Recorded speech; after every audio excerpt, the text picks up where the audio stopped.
Hello, I'm Dr. Valerie Walker, and welcome to another medical moment. We've been joined in the studio today by my dear friend, Dr. Botanica. Doctor, welcome to the show. Thank you, Dr. Walker. Yes, he's here today because the name of the show is You Are What You Eat, and we are. We are just absolutely everything. We eat what goes in, it's what come out. When we put good things in the human body, good things come out. When we put junk food, that's why they call it junk. Junk belongs on the junkyard, so we call it junk. But if we put junk food in our body, then junk is what we're going to get out, and it's going to especially show up in our health. Dr. Botanica is not only a very good friend of mine, he's world renowned. He's traveled the world. He studied all these different foods and these concepts and how they affect the human body, and he was so gracious to come and spend his time with us today. It is so much to cover. We're going to do this thing in two parts.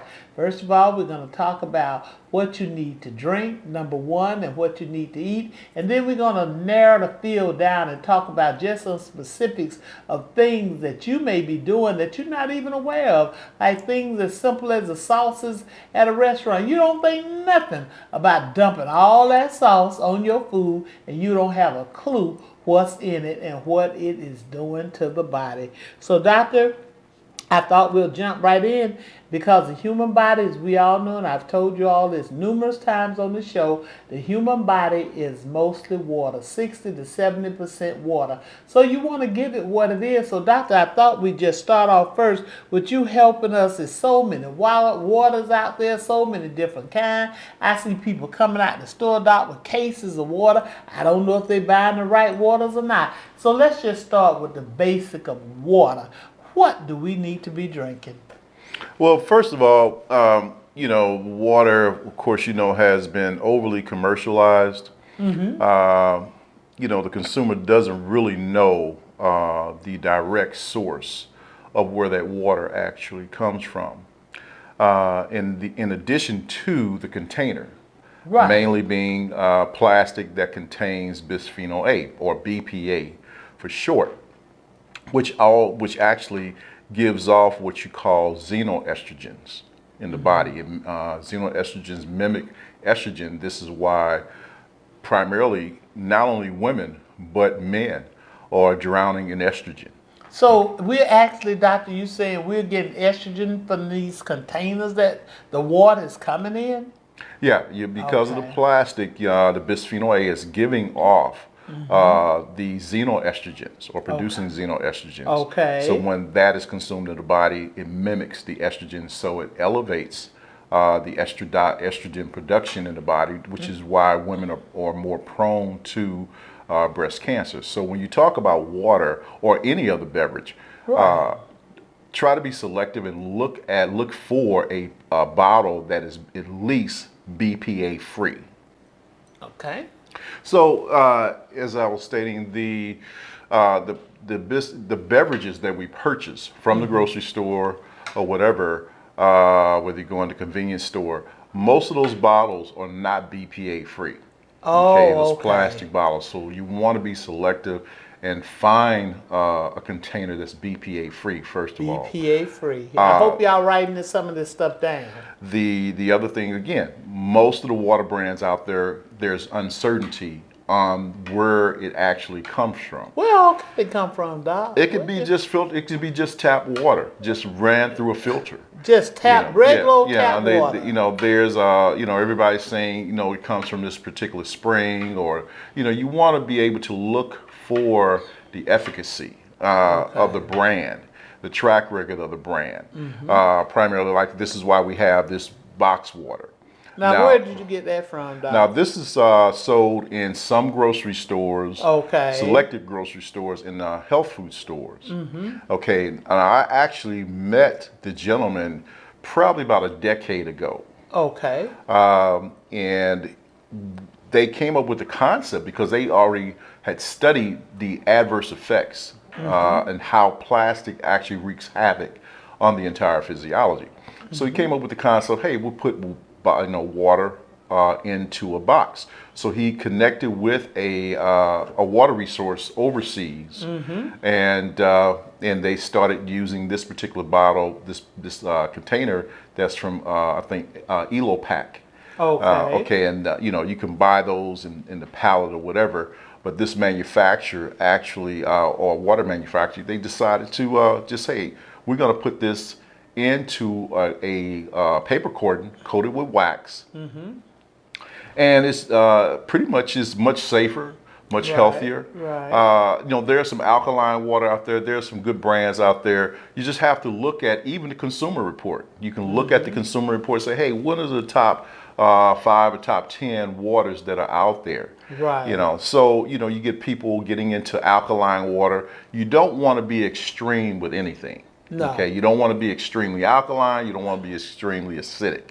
Okay. Okay. There's also, you can buy filters for your home. True. They have I've seen multiple those for sale. filters in there I've seen them that for filter the sale. chlorine, fluoride, other toxic chemicals, lead, things like the arsenic. So they vary in price, of course, Okay. and it's not necessarily that what's more expensive is necessarily better. You just need to look at the dynamics of the manufacturer or the product itself when you get these filters. And you know what I used to think that years ago? I used to always imagine water like me standing over in Brazil somewhere, like in a rainforest, and the water just cascading down, and the water so pure I could just drink it. When you think of water, that's what you think of. You don't start thinking about chemicals in the water and estrogens, and the estrogens are feminizing our young men and all. That'd be the furthest thing from your mind. And actually in Georgia, if you ever come and visit, I'm going to take you to a place in Georgia where they still have some pure water that's cascading over a little mountaintop, and it's pure and it's good. And Yeah, people they're- take yeah. their containers and they get it, but like you said, they don't have plastic at all. We still in Georgia use a lot of glass. And do you think glass is better? Because we use that to catch it and we bring it home. Absolutely. I mean, there are some manufacturers now that actually put the water, their filtered water, or wherever source they acquire it from, they put it into a glass. It's a little bit Okay. more expensive, but there are brands out there now because plastic is all too well known to wreak havoc on the entire body. It does. Primarily elevating the estrogen in the man or the boy or the girl. Right, This is why we right. have these complications now. So Absolutely. So not good. So what you're really telling us, Doc, is look for these type of containers and be selective of the types of waters that you buy. And actually, because we can't name them, because we on the air, there are 2 brands out there that all of you are buying every single day, and they are actually probably 2 of the worst waters that you can drink. So check with your doctor again. Remember I told you everything you hear on this show, make sure you talk to your doctor and ask them what are some of the healthier waters that you can drink. But we do want you to drink more water. We do want you all for all those sodas. And I'm going to ask doctor in a second, what does soda do to the body, and why is it that all these stores selling the big gulps, these big giant cups of things that's just not good for you. But for now, just try to get those waters that are free of all the chemicals and the things that can estradiol you, and try to stay as pure even with your drinking water as you can. Doc, even if they boil the water, does that help, or that doesn't help anything? I mean, boiling the water, you're going to get rid of some of the germs, bacteria, maybe some chemicals, but things like chlorine, fluoride could possibly still be there. Okay. So again, if people were to put the water under a microscope, they will be able to see the molecular structure, and Right. it is not pure water. I mean, there are many places around the world that still contain this pristine structure of water. Okay. And there are other things that can actually, or other sources that can change the structure of water.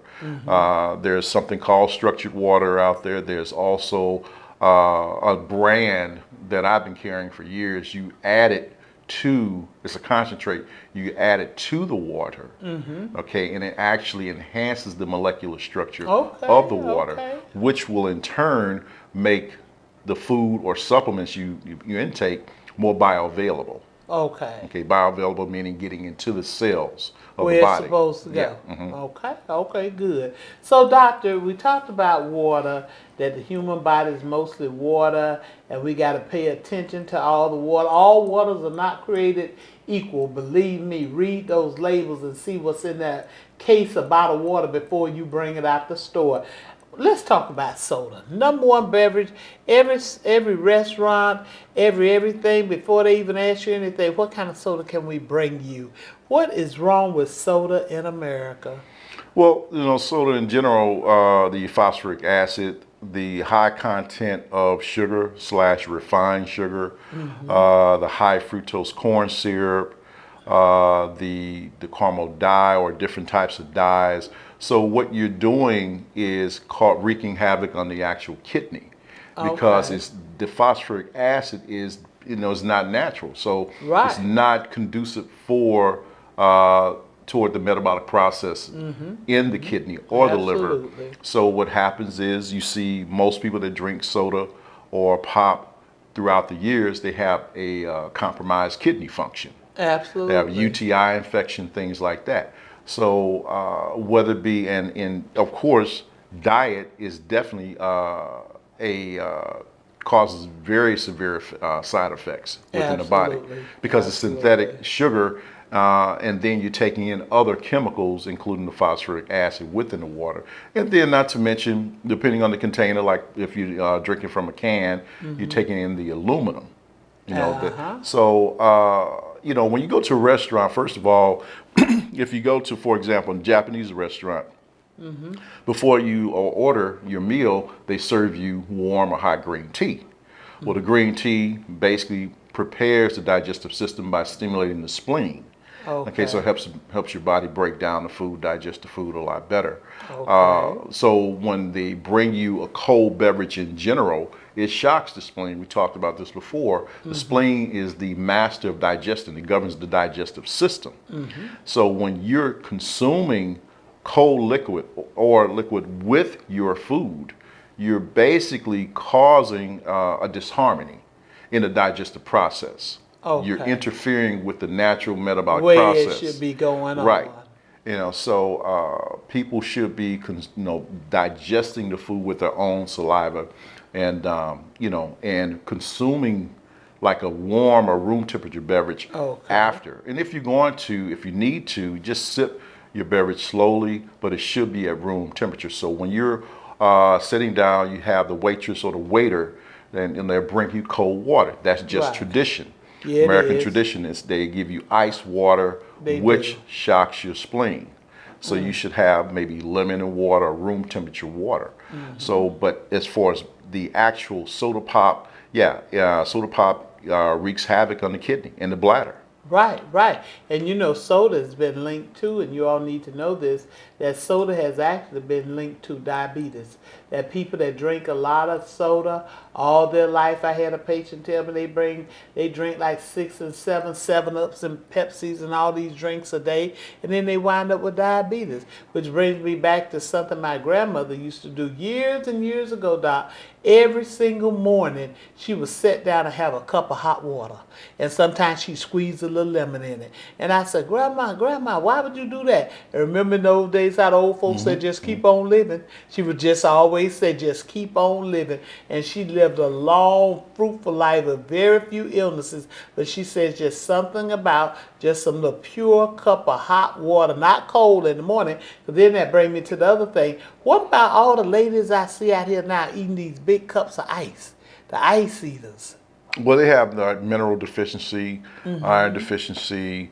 That is basically an unnatural lifestyle. It is. And It so what it's is. doing again is compromising your spleen. You know, and so when you look at the digestive process, this is why in on this continent of America, you see a lot of people dealing with IBS, irritable bowel syndrome, Yes.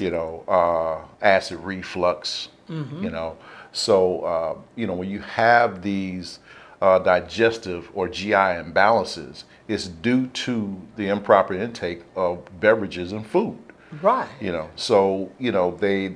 The people tend to, by habit, to consume ice, but they don't realize that is a Big deficiency. cups. I Yeah. have patients that The- eat 5 and 6 big giant cups Yeah. that they get from local restaurants that I won't name, and fast food restaurants, and they eat the whole 5 cups a day. Yeah, they have a mineral deficiency. A lot of times, iron deficiency anemia will do that also. But it's not good for your teeth.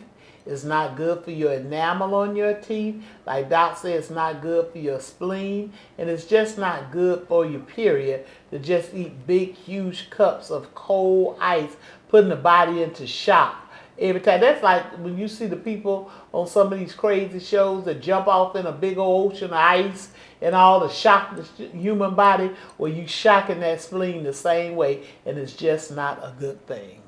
Exactly. So we need to try to eliminate or try to find ways to come off of those big old cups of ice and substitute it with some good old water in the proper container. That would be a good thing. Okay, so moving right along here, Doc, let's talk about what are some of the best foods that we can eat, especially my patients' biggest problem is at bedtime they're eating the wrong things and laying down with it. What are some of the good things we can eat that we can eat like late in the evening, like snacks? We're a snacky company. I actually saw a documentary where potato chips came out.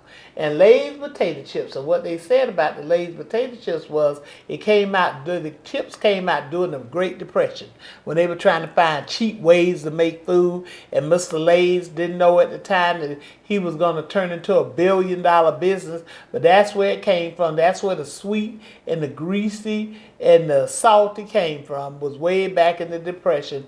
Are there good snacks that we can eat? Well, there are plenty good snacks. People have been, again, snacks have become commercialized and away from nature. Okay, so we are driven by the commercialization through advertising, and which basically stimulates the lifestyle, because we look at TV, and so we see something and it captures our attention, and so eventually we get into the habit of eating any time during the course of the day, or Right. any type of snack just because it's advertised. Right. The more natural snacks will be if you're hungry in the evening. Okay, of course, after, I don't advocate people consuming food after 7. Right. And so the digestive system is really in a dormant state. So, if you're going to have something in the evening, like raspberries here, have a slice of a pear, a slice of apple, mango, apricot, things like that, that will be easy to digest, Right, number one. right, and right. you won't have the, such bulk matter. Right. Because most of the problems that people are consuming bulk matter, that's not even really classified as any type of food. It's basically, I consider bulk matter is just the packaged good that we consume as comfort. Comfort food. Yeah, Right. comfort food. Right. And then the main thing that people like to go to bed with is ice cream. I have a nurse, she says she's been so stressed out with COVID and all. She said the best thing she could do when she go to bed at night is have her a big bowl of vanilla ice cream that she pours some chocolate syrup on the top and all. And she said it put her to sleep, but she wake up. So that's just not nothing you need to be doing. So these are not the type of snacks that doctors are alluding to. Yeah, exactly. Ice cream, especially when you look at, and this is another subject matter, eating the foods that are applicable to your blood type. Right.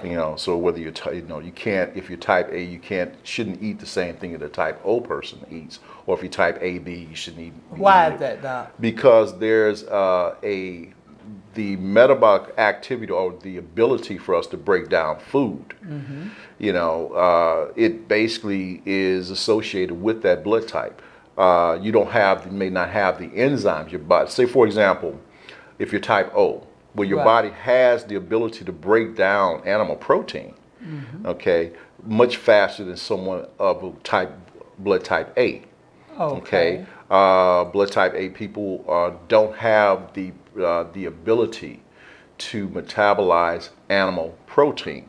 Okay. Or, for example, type B. What is said that type B people should not refrain from eating chicken, Okay. because that blood type, or whatever foods that you're consuming, and you wonder why you're having these, adverse effects. You're not feeling so well, Right. sluggish or whatever. It could be because that food that you consume is not applicable to that particular blood type. Okay. For example, I'm type O.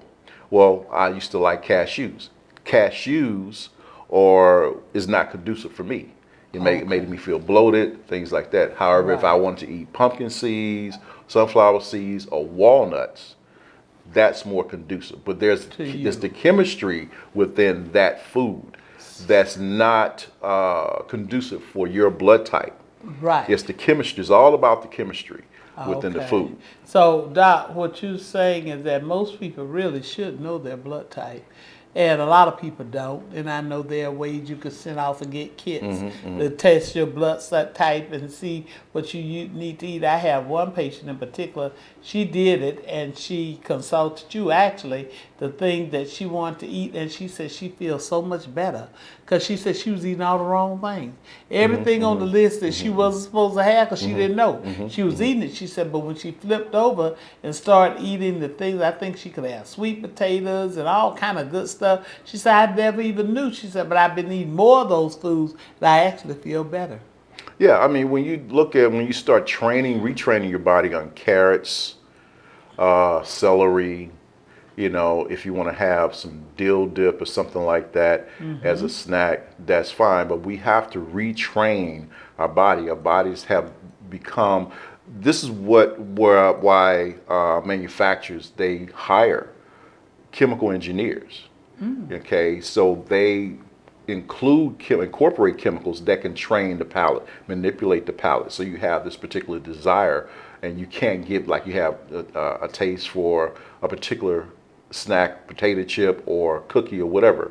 Well, if it's not so-called organic, well, the chemicals in there are designed to actually manipulate the palate. So you have this constant craving for this chip or cookie or And you another can't snack. put them down. Right. You can't. Yeah. Most people that start chips and all, they all say the same thing. They can't put them down. One lady I had said she bought a pack of Oreos and she went down one row of Oreos and then she started down the other row and her husband took them from her and said that's enough Oreos for the day. So he took it right from her. So yeah, so we got to do things also in moderation. And last thing before we go to break, Doc, I want to know, and a lot of the viewers out there have asked me this, what happened to food that it goes so bad so quick? Back in my day, we could buy a bunch of bananas, and my mother, those bananas could stay in the house for a week and stay just as pretty and yellow. Now, if you don't hardly eat that banana the same day, it has turned black, and the next day it's mushy. And this is true. I'm thinking of a lot of the produce that I'm seeing now, it's just going bad quick. What's wrong? Well, actually, the produce is designed to last. There are chemicals. What people need to look at is when you get, and it also depends on the environment that you're in. Okay. So, it's just like bread.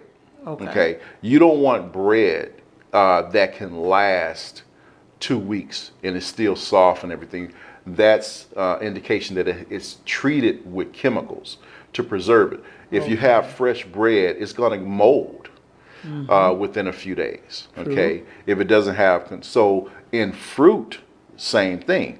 It's going to naturally basically oxidize or go bad or whatever because it has not been treated.